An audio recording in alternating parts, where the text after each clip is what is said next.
Good morning friends, you are most welcome to Think Eyes channel. Today we are going to discuss घटना चक्र UPPSC दृष्टि।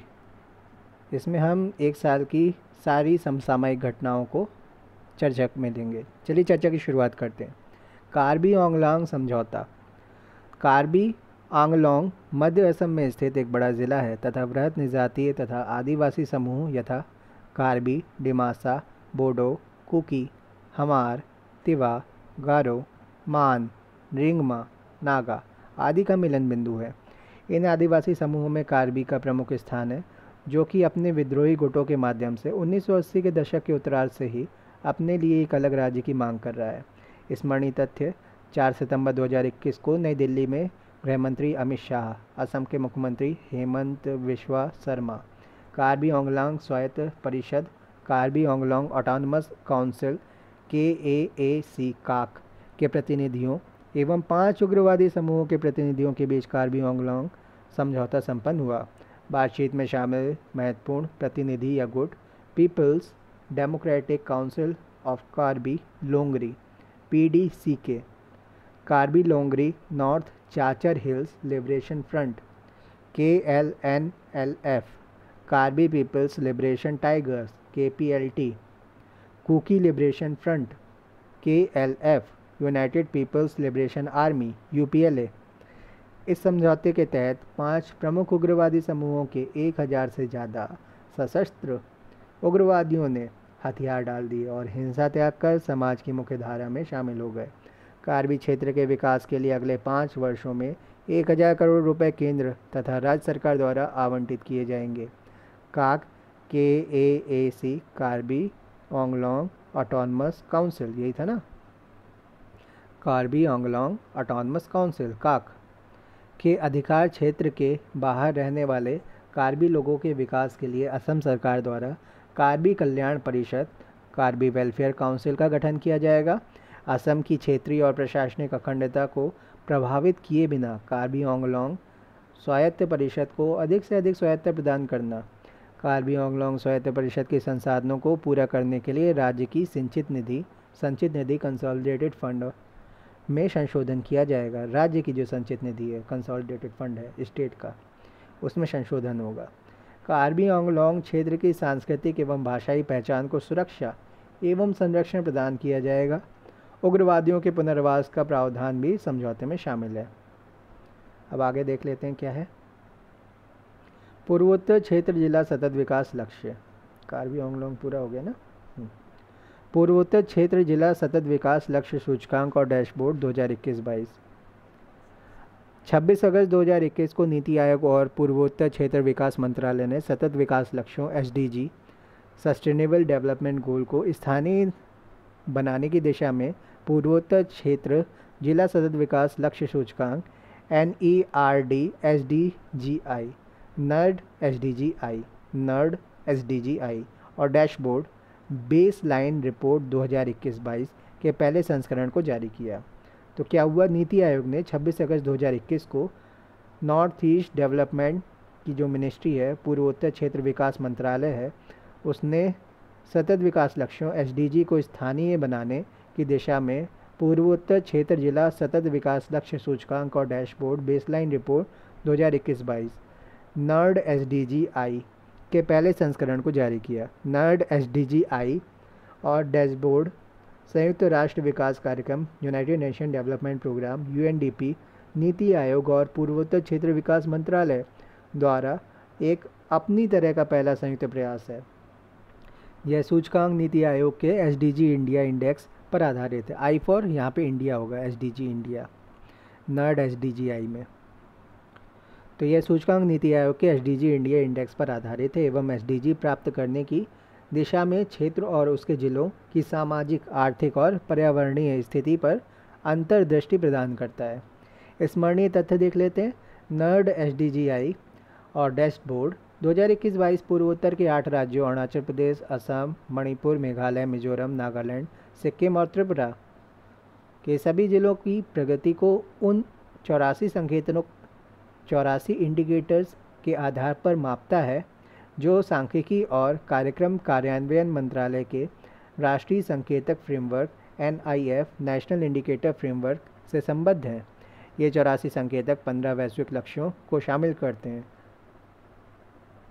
प्रत्येक जिला हेतु NER SDG NERD SDG index SDG wise 15 सतत विकास लक्ष्यों के आधार पर स्कोर की गणना करता है। तो प्रत्येक जिला हेतु NER NERD SDG इंडेक्स, वो I फॉर इंडेक्स था, NERD SDG index SDG wise 15 सतत विकास लक्ष्यों के आधार पर स्कोर की गणना करता है। SDG 14 और SDG 17 को इस गणना से बाहर रखा गया है। प्रत्येक ज़िले के प्रदर्शन को 0 से 100 के पैमाने पर मापा जाता है। यदि किसी ज़िले ने 100 अंक प्राप्त कर लिए हैं तो इसका अर्थ है कि उस ज़िले ने वर्ष 2030 हेतु निर्धारित लक्ष्यों को प्राप्त कर लिया है। सूचकांक में 75.87 अंक के साथ पूर्वी सिक्किम जिला पहले एवं 75.73 अंक के साथ गोमती और उत्तरी त्रिपुरा दूसरे स्थान पर है। रिपोर्ट के अनुसार क्षेत्र के 103 जिले के अंक 53 से लेकर के 75.87 तक विस्तृत है, जिसमें 53 अंक के साथ किफिरे नागालैंड अंतिम स्थान पर है। रैंकिंग में 103 जिलों में से 64 जिले समग्र अंक और रैंकिंग के आधार पर बेहतर प्रदर्शन करने वाले अग्रणी फ्रंट रनर के अंतर्गत हैं, जबकि 34 जिले अच्छा प्रदर्शन परफॉर्मर करने वाले वर्ग में हैं। सिक्किम और त्रिपुरा के सभी जिले अग्रणी श्रेणी में हैं, जबकि कोई भी जिला आकांक्षी एस्पिरेंट या लक्ष्य प्राप्तकर्ता अचीवर श्रेणी में शामिल नहीं किया गया है। सिक्किम की राज्य मछली 18 सितंबर 2021 को जारी एक अधिसूचना के माध्यम से सिक्किम सरकार ने कॉपर महसीर, जिसे स्थानीय रूप से कैटली कहा जाता है, को राज्य मछली स्टेट फिश घोषित किया है। कॉपर महसीर का वैज्ञानिक नाम नियोलिसोचिलस हेक्सागोनोलेपिस है। तो नियोलिसोचिलस हेक्सागोनोलेपिस है, गोनोलेपिस। यह मछली मुख्य रूप से तीस्ता और रंगित नदियों तथा उनकी सहायक नदियों में पाई जाती है। वर्ष 1992 में राष्ट्रीय कृषि अनुसंधान परिषद ICAR national agriculture research council NARC के राष्ट्रीय मत्स्य आनुवांशिक संस्थान ब्यूरो लखनऊ ने कैटली मछली को लुप्तप्राय प्रजाति के रूप में वर्गीकृत किया था। तो वर्ष 1992 में राष्ट्रीय कृषि अनुसंधान परिषद के राष्ट्रीय मत्स्य आनुवांशिक संस्थान ब्यूरो लखनऊ ने कैटली मछली को लुप्तप्राय प्रजाति के रूप में वर्गीकृत किया था। वर्ष 2014 में अंतर्राष्ट्रीय प्रकृति संरक्षण संघ IUCN ने इसे लुप्तप्राय श्रेणी इंडेंजर्ड में वर्गीकृत किया था।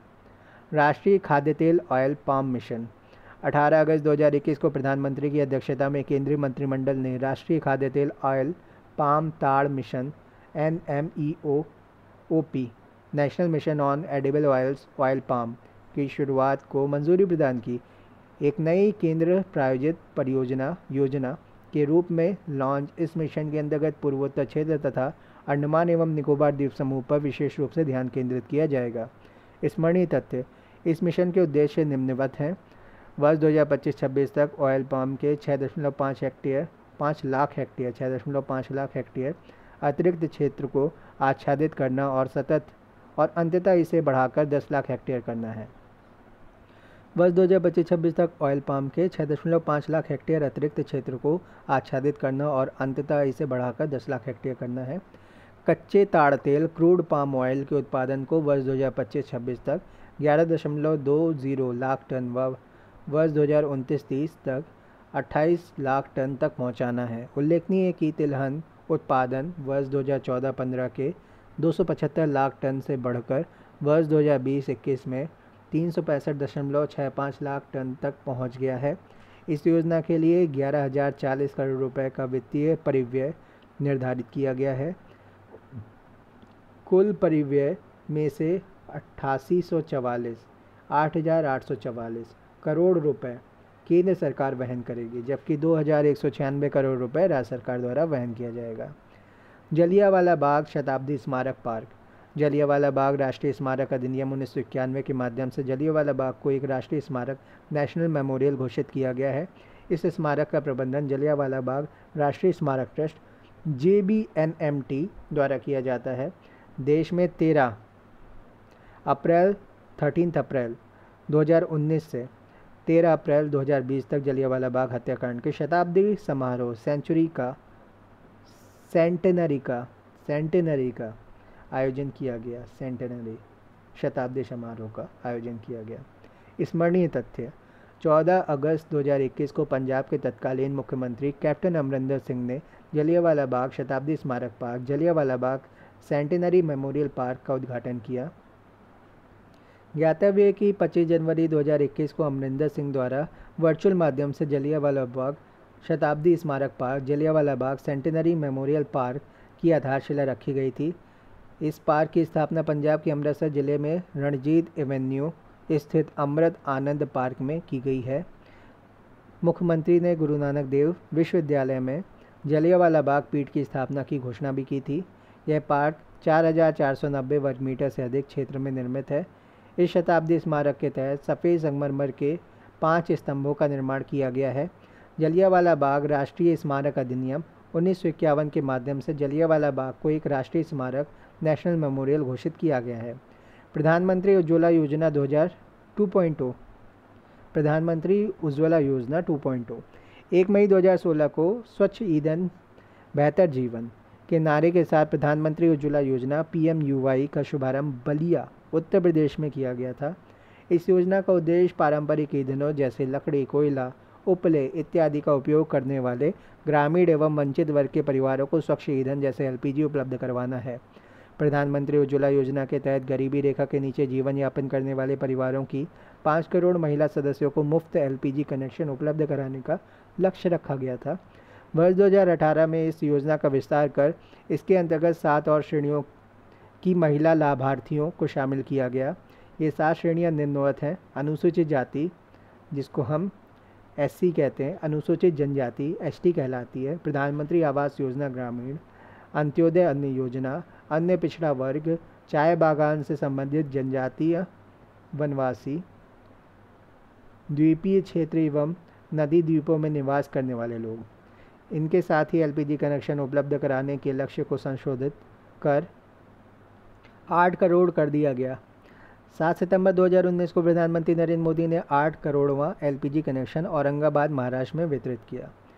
स्मरणीय तथ्य: 10 अगस्त 2021 को प्रधानमंत्री नरेंद्र मोदी ने प्रधानमंत्री उज्ज्वला योजना 2.0 PMUY 2.0 का शुभारंभ किया। उज्ज्वला 2.0 का शुभारंभ उत्तर प्रदेश के महोबा जिले से आभासी वर्चुअल मीडियम द्वारा किया गया। वित्तीय वर्ष 2021-22 के केंद्रीय बजट में PMUY योजना के तहत 1 करोड़ अतिरिक्त LPG कनेक्शन वितरित करने की घोषणा की गई थी। ये अतिरिक्त 1 करोड़ LPG कनेक्शन प्रधानमंत्री उज्ज्वला योजना 2.0 के तहत प्रदान किए जाएंगे। PMUY 2.0 के तहत कम आय वाले उन परिवारों को आच्छादित किया जाएगा जिन्हें पहले चरण के तहत शामिल नहीं किया गया था। उज्ज्वला 2.0 के तहत लाभार्थियों को पहला रिफिल और चूल्हा हॉट प्लेट निःशुल्क प्रदान किया जाएगा।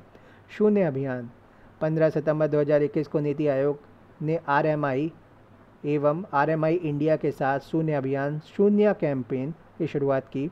यह उपभोक्ता एवं उद्योग के साथ मिलकर शून्य प्रदूषण आपूर्ति वाहनों डिलीवरी व्हीकल्स को बढ़ावा देने की पहल है। इसका उद्देश्य शहरी क्षेत्र में इलेक्ट्रिक वाहनों को अपनाए जाने में तेजी लाना है। लद्दाख में केंद्रीय विश्वविद्यालय की स्थापना, सेंट्रल यूनिवर्सिटी बनाई गई लद्दाख यूनियन टेरिटरी में। जम्मू कश्मीर पुनर्गठन अधिनियम 2019 के अंतर्गत जम्मू एवं कश्मीर राज्य के 2 नए केंद्र शासित प्रदेशों यथा जम्मू कश्मीर और लद्दाख में विभाजन के फलस्वरूप लद्दाख में एक भी केंद्रीय विश्वविद्यालय नहीं रह गया था, जबकि जम्मू एवं कश्मीर में वर्तमान में जम्मू केंद्रीय विश्वविद्यालय एवं कश्मीर केंद्रीय विश्वविद्यालय स्थित है।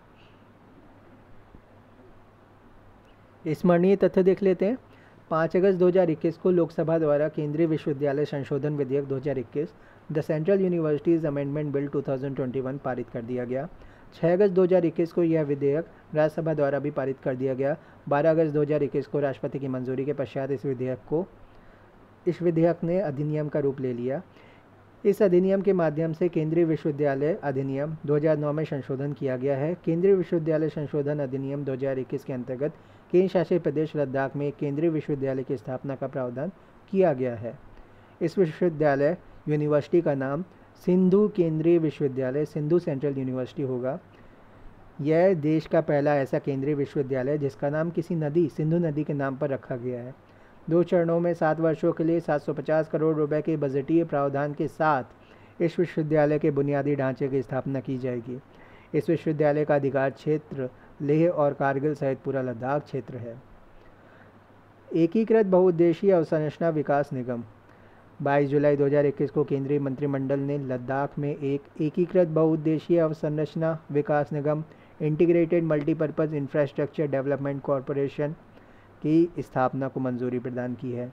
यह लद्दाख में अवसंरचना विकास के लिए मुख्य निर्माण एजेंसी मेन कंस्ट्रक्शन एजेंसी होगी। यह निगम लद्दाख में पर्यटन एवं परिवहन उद्योग के विकास के लिए आधारभूत ढांचे का निर्माण करने के साथ ही स्थानीय उत्पादों एवं हस्तशिल्प उद्योगों को प्रोत्साहन देने के लिए विपणन सुविधाओं डिस्ट्रीब्यूशन फैसिलिटीज़ का भी विकास एवं विस्तार करने में महत्वपूर्ण भूमिका निभाएगा। इस निगम की स्थापना से लद्दाख का एकीकृत एवं समावेशी विकास सुनिश्चित होगा।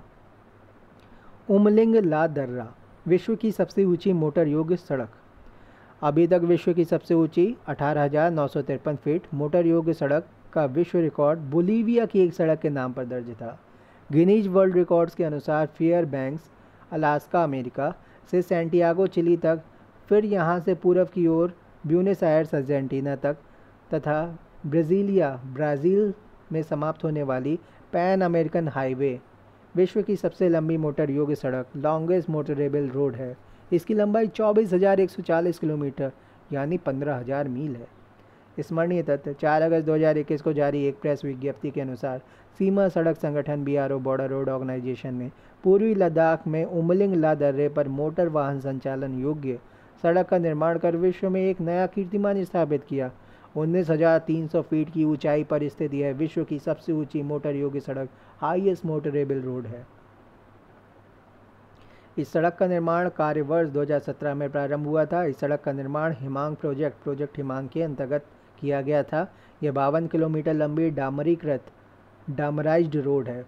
उमलिंग ला टॉप से होकर गुजरने वाली यह सड़क लद्दाख के चिसुमले एवं देमचौक गांवों को आपस में जोड़ती है। चिसुमले और देमचौक को यह सड़क माउंट एवरेस्ट के आधार शिविरों से भी ऊंचे स्थान पर निर्मित की गई है।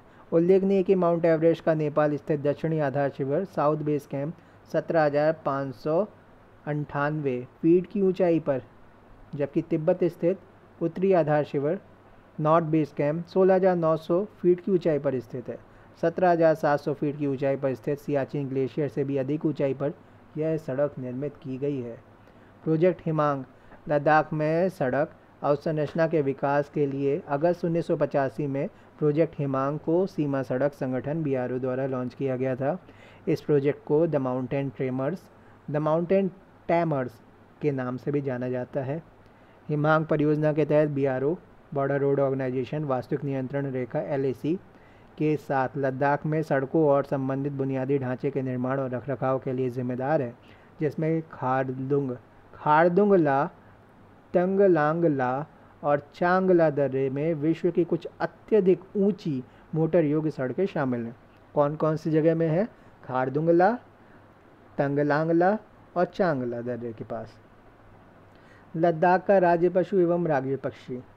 State animal and state bird Ladakh 31 अगस्त 2021 को जारी एक अधिसूचना के माध्यम से केंद्र शासित प्रदेश लद्दाख द्वारा हिम तेंदुआ स्नेल लेपर्ड को राज्य पशु स्टेट एनिमल, जबकि काली गर्दन वाले सारस ब्लैक नेक्ड क्रेन को राज्य पक्षी स्टेट बर्ड घोषित किया गया। तो ब्लैक नेक्ड क्रेन ये बुद्धिस्ट कल्चर में पूजनीय होता है पशु, बुद्धिस्ट इसकी पूजा करते हैं, तो इसको सैक्रेड बर्ड माना जाता है। और स्नो लेपर्ड को सैक्रेड एनिमल भी माना जाता है, बहुत कम दिखता है। उल्लेखनीय है कि तत्कालीन जम्मू और कश्मीर राज्य का राज्य पशु कश्मीरी हिरण या हंगुल, कश्मीरी स्टैग और हंगुल, जबकि राज्य पक्षी काली गर्दन वाला सारस था। हिम तेंदुओं का वैज्ञानिक नाम पैंथेरा उनसिया है, पैंथेरा उनसिया, जबकि काली गर्दन वाले सारस का वैज्ञानिक नाम ग्रस निग्रिकोलिस है। तो ग्रस निग्रिकोलिस है ब्लैक नेक्ड क्रेन का। उल्लेखनीय कि IUCN की संकटग्रस्त प्रजातियों की रेड लिस्ट में हिम तेंदुओं को सुभेद्य वल्नरेबल की श्रेणी में वर्गीकृत किया गया है। हिम तेंदु एवं उसके आवास को संरक्षित करने के उद्देश्य से भारत सरकार ने वर्ष 2009 में प्रोजेक्ट स्नो लेपर्ड को लॉन्च किया था। उल्लेखनीय है कि प्रतिवर्ष 23 अक्टूबर को विश्व हिम तेंदुआ दिवस वर्ल्ड स्नो लेपर्ड डे 23 अक्टूबर को मनाया जाता है। IUCN की रेड लिस्ट में ब्लैक नेक्ड क्रेन काली गर्दन वाले सारस को संकटासन्न नियर थ्रेटेंड श्रेणी में वर्गीकृत किया गया है। काली गर्दन वाले सारस ब्लैक नेक्ड क्रेन लद्दाख में चांगथांग क्षेत्र में पाए जाते हैं। अब बात करते हैं ई-रूपी की, एक नया डिजिटल भुगतान साधन। 2 अगस्त 2021 को प्रधानमंत्री नरेंद्र मोदी ने वीडियो कॉन्फ्रेंसिंग के माध्यम से विशेष डिजिटल भुगतान साधन ई-रूपी (RUPI) को लॉन्च किया। यह व्यक्ति विशिष्ट और उद्देश्य विशिष्ट एक डिजिटल भुगतान समाधान a person and purpose specific digital payment solution है। यह डिजिटल भुगतान हेतु नकद रहित कैशलेस और संपर्क रहित कॉन्टैक्टलेस साधन है। स्मरणीय तथ्य, देश में नकद रहित कैशलेस लेन देनों को बढ़ावा देने के उद्देश्य से वाउचर आधारित भुगतान प्रणाली ई-रूपी का विकास भारतीय राष्ट्रीय भुगतान निगम NPCI national payment corporation of India द्वारा किया गया। ई-रूपी के विकास में वित्तीय सेवाएं विभाग, केंद्रीय वित्त मंत्रालय सेंट्रल फाइनेंस मिनिस्ट्री, स्वास्थ्य एवं परिवार कल्याण मंत्रालय तो ministry of health and family welfare तथा राष्ट्रीय स्वास्थ्य प्राधिकरण की भी प्रमुख भूमिका रही है। मूलतः ई-रूपी एक डिजिटल वाउचर है जो लाभार्थी उपयोगकर्ताओं को उनके फ़ोन पर SMS या QR कोड के रूप में प्राप्त होता है। यह एक पूर्व भुगतान प्रीपेड वाउचर होता है। डिजिटल QR कोड या SMS के रूप में प्राप्त इस वाउचर ई-वाउचर के माध्यम से किसी सेवा प्रदाता को भुगतान किया जा सकता है। यह भुगतान साधन उपयोगकर्ता को कार्ड, डिजिटल भुगतान ऐप या इंटरनेट बैंकिंग के बिना ही सेवा प्रदाता को भुगतान करने में सक्षम बनाता है। ई-रूपी के प्रयोग हेतु किसी लाभार्थी का बैंक में खाता होना अनिवार्य नहीं है। यह एक ऐसी विशेषता है जो इसे अन्य डिजिटल भुगतान माध्यमों से अलग करती है। ई-रूपी कल्याणकारी सेवाओं की आपूर्ति सुनिश्चित करने की दिशा में एक क्रांतिकारी पहल है। ई-रूपी प्रत्यक्ष लाभ हस्तांतरण (DBT) डायरेक्ट बेनिफिट ट्रांसफ़र प्रणाली को सुदृढ़ करने और उसे अधिक पारदर्शी बनाने में महत्वपूर्ण भूमिका निभाएगा। इसके द्वारा एक आसान 2 चरणों वाली प्रक्रिया के माध्यम से संपर्क रहित भुगतान सुनिश्चित होगा, जिसमें व्यक्तिगत जानकारी भी साझा करने की आवश्यकता नहीं होती। ऐसे उपयोगकर्ता जिनके पास स्मार्टफोन नहीं है, वे भी ई-रूपी का प्रयोग कर सकेंगे। इंटरनेट कनेक्शन रहित स्थानों पर भी इसका उपयोग संभव हो सकेगा। ई-रूपी भारतीय रिजर्व बैंक द्वारा प्रस्तावित भविष्य की डिजिटल मुद्रा CBDC central bank digital currency से अलग है। CBDC central bank digital currency Bharat में भविष्य में जारी की जाने वाली एक डिजिटल मुद्रा है, जबकि ई-रूपी भारतीय राष्ट्रीय भुगतान निगम NPCI द्वारा जारी किया गया एक डिजिटल वाउचर है। सहकारिता मंत्रालय का गठन। 6 जुलाई 2021 को केंद्रीय सरकार ने सहकार से समृद्धि के विजन को साकार करने के लिए एक पृथक मंत्रालय नामित सहकारिता मंत्रालय मिनिस्ट्री ऑफ कोऑपरेशन का गठन किया है। इस नए मंत्रालय का कार्यभार अमित शाह कैबिनेट मंत्री मिनिस्ट्री ऑफ होम अफेयर्स को सौंपा गया, जबकि BL वर्मा को सहकारिता मंत्रालय में राज्य मंत्री नियुक्त किया गया। स्मरणीय तथ्य, यह मंत्रालय देश में सहकारिता आंदोलन कोऑपरेटिव मूवमेंट को मजबूती प्रदान करने के लिए एक अलग प्रशासनिक, कानूनी और नीतिगत ढांचा प्रदान करेगा। यह मंत्रालय सहकारी समितियों के लिए ईज़ ऑफ डूइंग बिजनेस की प्रक्रियाओं को कारगर बनाने और बहुराज्यीय सहकारी समितियों MSCS मल्टी स्टेट कोऑपरेटिव्स के विकास को सक्षम बनाने के लिए कार्य करेगा। सहकारिता के महत्व को बढ़ावा देने के लिए संयुक्त राष्ट्र महासभा ने वर्ष 2012 को सहकारिता का अंतर्राष्ट्रीय वर्ष इंटरनेशनल ईयर ऑफ कोऑपरेटिव्स घोषित किया था। अंतर्राष्ट्रीय सहकारिता दिवस इंटरनेशनल डे ऑफ कोऑपरेटिव्स प्रतिवर्ष जुलाई माह के प्रथम शनिवार को मनाया जाता है। लोक उद्यम विभाग डिपार्टमेंट ऑफ पब्लिक एंटरप्राइज 6 जुलाई 2021 को एक अधिसूचना के माध्यम से लोक उद्यम विभाग को भारी उद्योग एवं लोक उद्यम मंत्रालय से निकालकर वित्त मंत्रालय से जोड़ दिया गया है। इस नए विभाग के जुड़ने से अब वित्त मंत्रालय में 6 विभाग हो गए हैं। वित्त मंत्रालय में विभाग आर्थिक कार्य विभाग डिपार्टमेंट ऑफ इकोनॉमिक अफेयर्स, व्यय विभाग डिपार्टमेंट ऑफ एक्सपेंडिचर, राजस्व विभाग डिपार्टमेंट ऑफ रेवेन्यू, निवेश और लोक संपत्ति प्रबंधन विभाग department of investment and public asset management, वित्तीय सेवाएं विभाग डिपार्टमेंट ऑफ फाइनेंशियल सर्विसेज, लोक उद्यम विभाग डिपार्टमेंट ऑफ पब्लिक इंटरप्राइजेज। साथ ही अब भारी उद्योग एवं लोक उद्यम मंत्रालय भारी उद्योग मंत्रालय के रूप में परिवर्तित हो गया है। अखिल भारतीय उच्च शिक्षा सर्वेक्षण 2019-20। 10 जून 2021 को केंद्रीय शिक्षा मंत्रालय ने अखिल भारतीय उच्च शिक्षा सर्वेक्षण all India survey on higher education AISHE 2019-20 जारी किया।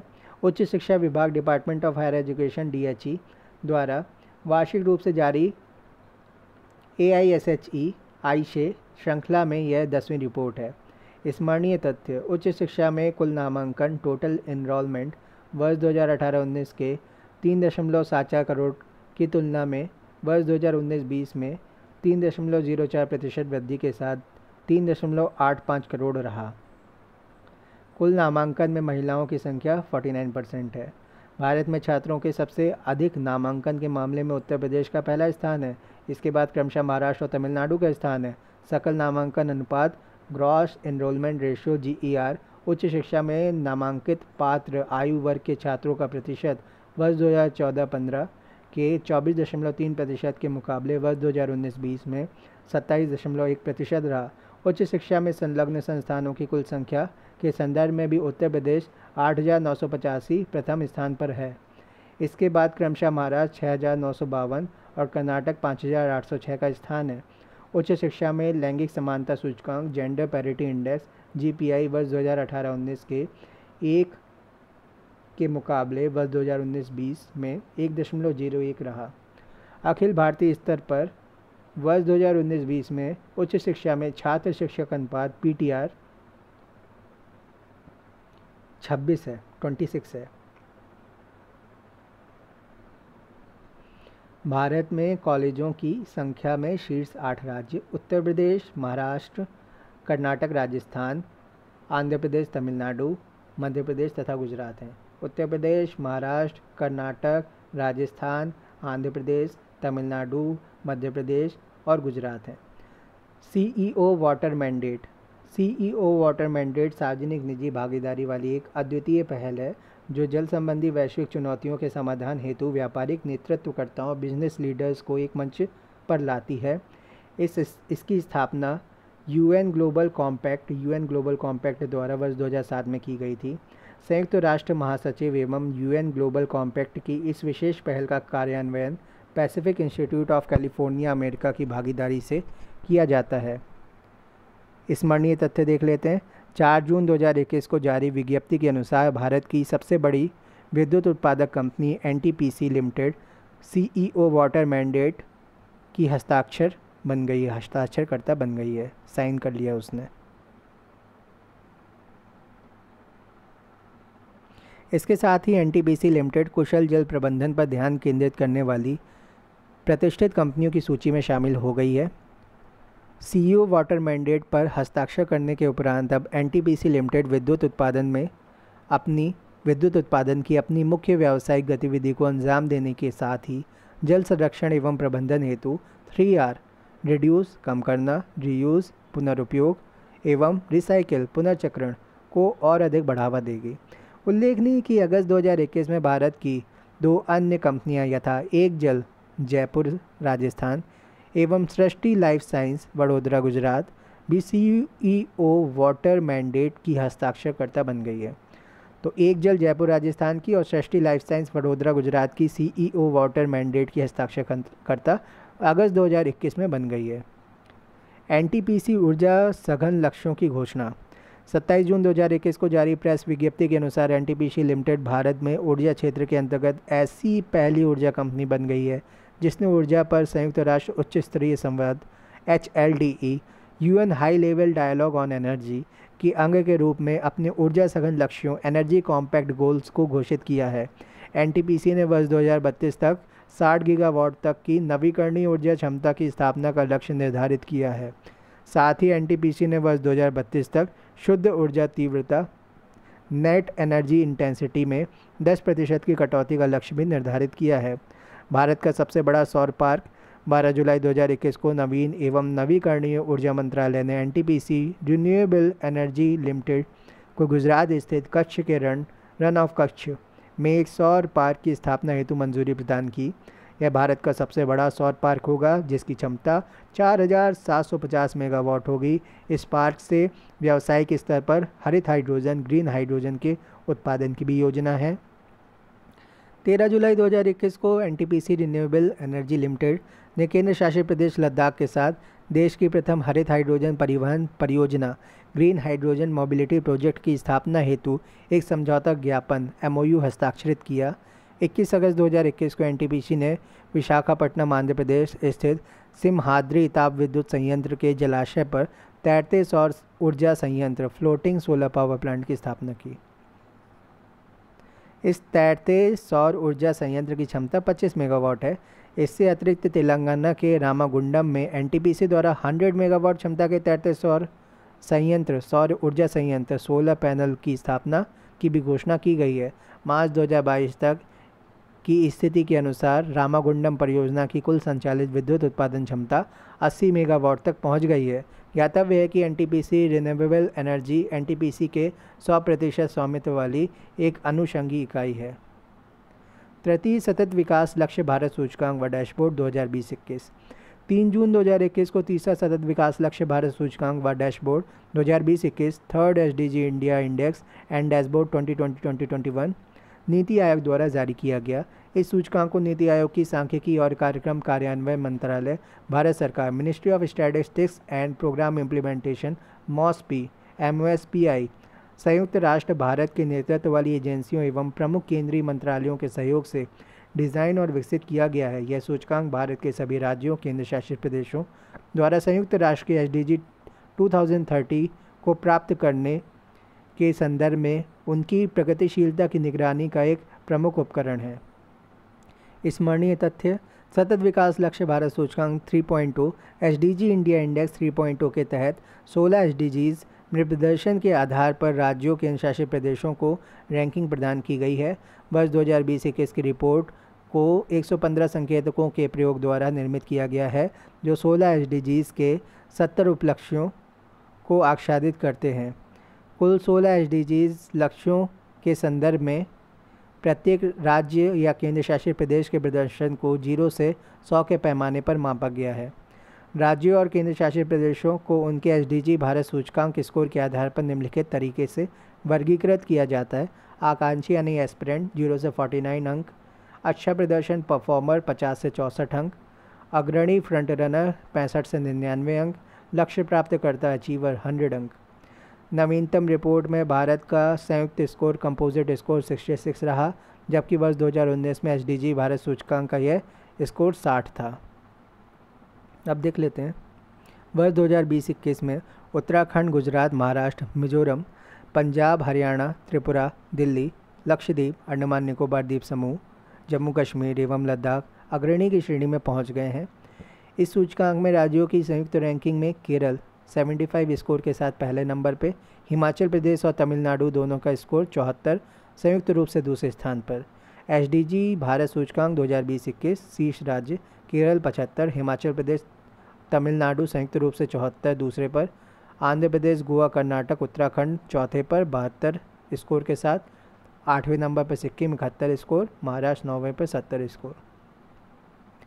SDG भारत सूचकांक 2020-21 अंतिम 5 राज्य: बिहार 28वें नंबर पे 52 स्कोर, झारखंड 27वें पे 56 स्कोर, असम 26 पे 57 स्कोर, अरुणाचल प्रदेश, मेघालय, राजस्थान, उत्तर प्रदेश 22 रैंक पर 60 स्कोर के साथ, और 19वीं रैंक पर छत्तीसगढ़, नागालैंड, उड़ीसा 61 स्कोर के साथ। SDG भारत सूचकांक 2020-21 केंद्र शासित प्रदेशों का प्रदर्शन: पहले पे चंडीगढ़ 79, दूसरे पे दिल्ली, पुदुचेरी और लक्षद्वीप 68 तीनों यूनियन टेरिटरी, फिर 5वें पे अंडमान निकोबार द्वीप समूह 67, फिर 6ठे पे जम्मू कश्मीर एवं लद्दाख 66, और 8वें पे दादरा नगर हवेली और दमन और दीव 62 स्कोर के साथ। धन्यवाद।